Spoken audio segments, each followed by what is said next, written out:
Hello, hello. First off, I want to say thank you to all the truckers.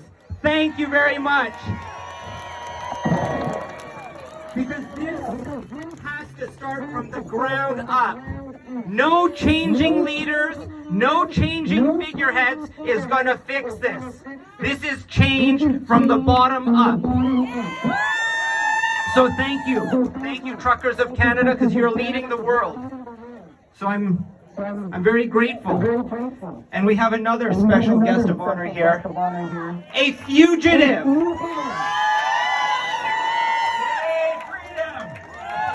This is Dr. Mel Bruchet, who survived 25 days of forced confinement in a psychiatric hospital, where they forced him to take medications that cause strokes. I'm an emergency doctor. I know more about strokes than his psychiatrist. They were forcing him to take it with security guards. Did you fight the security guards? We gave it a try, but I had cuffs on. Not easy.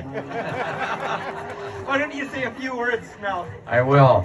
As I said many times before, I'm one half of the Dumb and Dumber team. And we discovered that when we got together up here in the Okanagan. And you people need to know that you are very, very special. Not only are you the second largest truck tour in Canada, but you are becoming worldwide. And this is historic stuff. We are going to bring this thing down.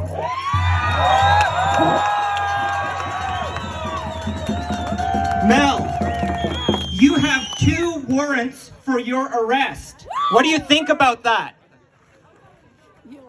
Well, how much time have you got and how much cursing do you want to know?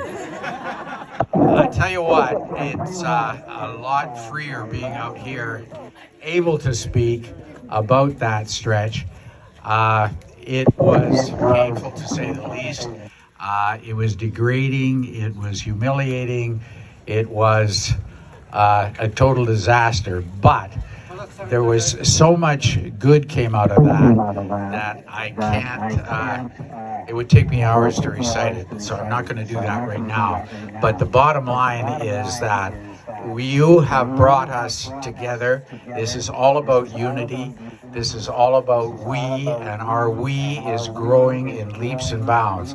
And this is just one small example. I'm from the coast.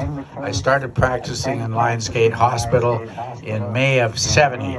I'm an old fart, and I'm a tough old fart, and I never thought I would have the opportunity to do this. But Lionsgate Hospital was the first lockdown hospital in Canada, and the first case was at a nursing home that I worked in for a lot of years. And it was meant to be. I was meant to be here now. By the grace of God, it's going to be meaningful, and all we want to do, Daniel and I, you can decide which one's the dumb of the dumber two, but we managed to do it, pulling out of, where were we? Somewhere, Peachland. I've been there 100 times. We're driving up this road, and all of a sudden the road is ending, and we're heading for Oliver.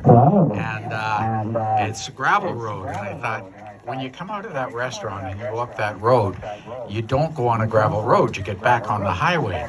But we are driving on gravel, and then we're going across a cattle guard. And I'm thinking, this definitely isn't the road to Oliver. What was your first clue? And I thought, how did some geniuses that managed to scrape our way through medical school end up getting lost in about 10 yards? Well, it's really easy. He was driving and instructing me how to do something. I was the bad navigator. He was the bad. He was navigating, and I was driving, and I was trying to compose a talk or some damn thing. And it's called distracted driving in a couple of idiots. But anyway, so all we want to do at this stage is recognize you people for what you have done and are going to continue to do. And you have no idea what this effect is going globally. But we, last weekend, had the thrill of standing over the overpass at Willington Street in the Willington overpass at on 1 coming into Vancouver. And it was just like this. The vibe was stupendous. And I had not seen this in any of the rallies that we'd been to in Vancouver. In fact, the typical Vancouver Art Gallery that meets on Sundays, that's where I first met this genius, was at the Nuremberg, the first Nuremberg. And I had been the only doctor that had gone to that. And I couldn't flip and believe it. But on that meeting, I met 3 doctors, and we're now buds, and it's been an incredible. But getting back to that highway, they actually posted the fact that the truck rally was going to start on the news, so I knew that it was, at least it was going to be well attended. But it was so far over that. I mean, it was the same vibe. Everybody on that overpass, there were kids and there were signs, and it was the proud to be Canadian bit, and you can't buy that. And Canada is going to come together over this issue, and you people are leading the way. And it is what it is. So Mel, we welcome everyone here, and some of us are newly awake, so they might not know the whole story about what you started talking about in November that got you into a psychiatric hospital in handcuffs by December. What were you talking about, Mel? It was mainly, it started initially, my pitch, which I started to do as a bit of a side attraction to the Vancouver Art Gallery. One was I started at the Lonsdale Quay, and I was honoring basically the RCMP and the war vets because of what they did for us and had our back through the years. And now they were being forced to take a vaccine. Exactly. With no choice. And that got us into rallies at the RCMP. And so even though we were honoring them, at times we had trouble even getting in there, but Daniel led the charge, and we sued everybody that we could think of, particularly Bonnie Henry, and to my extreme... We filed police reports. We filed police reports against Bonnie Henry and each of the executive at the British Columbia College of Physicians and Surgeons. And my happiest moment was when Dastardly Dick's name appeared on the form that I was filling out, because he, in my humble opinion, is probably the most evil. Not only does he push the vaccine, but he calls ivermectin a poison. So how many lives has he cost for people who could not have access to ivermectin? So anyway, aside from that, we the third people that I was honoring was the infants, and my attempt, like everybody, to stop the vaccine. And finally, on pregnant women. Finally, that became the cause célèbre, because I spoke out about the stillbirths. And that, of course, as you may or may not know, was totally debunked by Bonnie and Vancouver Coastal Health said it was Coastal fake Health. news. Well, who's the fake news now?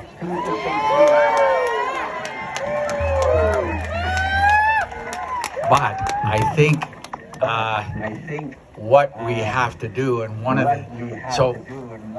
this part of what we're doing is basically to meet and greet and pump us up and get us going on a good people party. This is a love-in. It's a we're in this together. All those good cliches. But as I say, look around you. This is incredibly well attended. And what I want to do is end this with some comments about the down and dirty and the stillbirths. But in the last half, I want to try and get a consensus of how we can help you and you can help us to further all the good things that we want to do. So the last thing I want to say about the stillbirths is that at the same time Coastal Health is saying that there were none in the women's hospital in Vancouver, which we know was 13 in 24 hours. At the same time this is happening, in Waterloo, Ontario, there was an 800% increase in stillbirths over a 6-month period, and that is bulletproof. Every one of those women was double vaxxed. So that is probably going to be the average across Canada. And that's why it is so desperate that we stop the vaccine. That point alone, and I think that is going to be the bridge too far for these clowns that are promoting the vaccine, knowing that this is what's going to happen. And the Americans have come on board, and this is now publicized worldwide. I mean, the Brits report that there are stillborn stacked up in morgues, and those. That was funeral director John Looney was speaking about that. The Scots have recognized it, and they tell their numbers, and they at least investigate it. I mean, how can this happen? And I'm asking you, how can a women's center hospital produce 13 stillborns and 2 nursing shifts? How did this get covered up? I mean, it is insane. It's corruption. It should have immediately started at least some sort of investigation. At least the Scots did that, but we didn't. I mean, we are at the epicenter of a disaster. But you know, the corruption doesn't end at the hospital. No, it doesn't. So we want to talk a little bit about law enforcement, because we love our law enforcement, and laws are meant to protect people, not protect corrupt governments, corrupt businesses, corrupt financial interests. Laws are not meant to protect them. They are meant to protect people. So, unfortunately, the director of the Hope Center, Ira, he issued a director's warrant for you to return to the hospital under the Mental Health Act. Mel, are you insane? No more than usual. The short version is you better be crazy on this planet, because if you aren't, you are not going to survive. And we are survivors. Now, Ira took out a second warrant because a director's warrant wasn't good enough for him. There's something called a missing persons warrant. And in a missing persons warrant, police have the right to forcibly enter any premise where they suspect there is a missing person. Mel, are you missing? Only a few parts, but general, no. And we have, at the behest of my lawyer, we have several pictures around the Lower Mainland and across the province showing that I'm very much still alive and not missing. So thank you. Thank you all for your support. Okay.